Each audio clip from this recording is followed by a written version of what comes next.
Remue ménage. Remue ménage.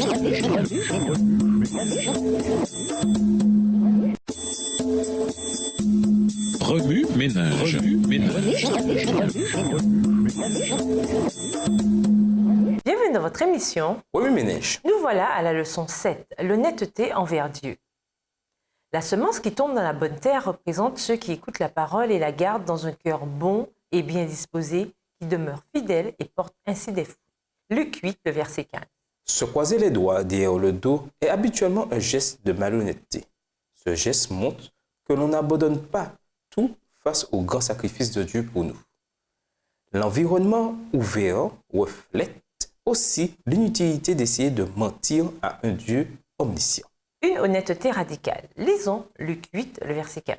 Luc 8, verset 15. Ceux qui est tombé dans la bonne terre, ce sont ceux qui, ayant entendu la parole avec un cœur honnête et bon, la retiennent et portent du fruit avec persévérance. Un jour, un de mes professeurs universitaires préférés a raconté une histoire qui m'a été profitable pendant des années. Chaque fois que le sujet de l'honnêteté est abordé, elle me revient à l'esprit. Ce professeur et sa femme ont décidé, dès le début de leur mariage, d'être totalement honnêtes l'un envers l'autre. Cette décision a entraîné l'approche courageuse d'un scénario dont la plupart des maris font l'expérience. Lorsque sa femme lui demandait « Est-ce que cette nouvelle robe me va bien ?», il lui disait la vérité. S'il pensait que cette robe ne l'avantageait pas vraiment, il le disait sans donner de précision. Mais pour maintenir une telle approche, il faut un certain niveau de tact. Des années plus tard, sa femme a dû subir une opération en raison d'un grave problème de santé. Au réveil, son mari était près d'elle.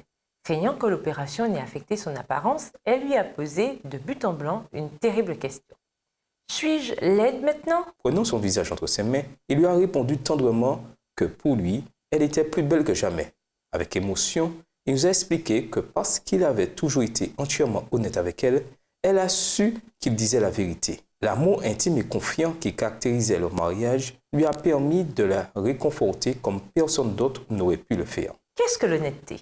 Un dictionnaire pourrait le définir ainsi, sincérité ou dégager de toute fausseté.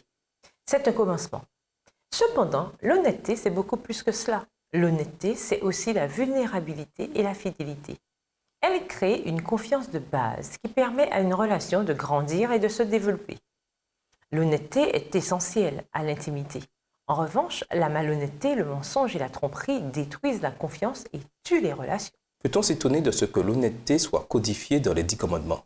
De ce que Dieu nous demande de mettre cette honnêteté en pratique dans notre gestion des biens tangibles qu'il nous a confiés?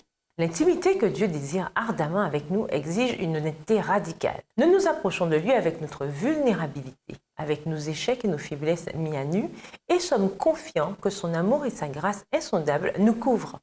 Nous nous appuyons sur sa volonté pour notre vie parce que nous savons qu'il voit nos besoins les plus profonds et s'en occupe. Cette honnêteté et cette confiance pénètrent dans chaque sphère de notre vie, faisant de la fidélité envers Dieu une partie fondamentale de notre façon de vivre. Il ne s'agit pas de choisir les aspects de notre vie que nous pouvons traiter honnêtement avec Dieu et ceux que nous allons dissimuler. Voir Luc 16, verset 10. Alors que vous étudiez la leçon de cette semaine, réfléchissez à la magnifique intimité d'une relation construite sur la base d'une honnêteté radicale.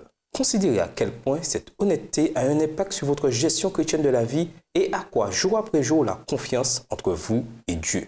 Au revoir. Et à demain si Dieu veut.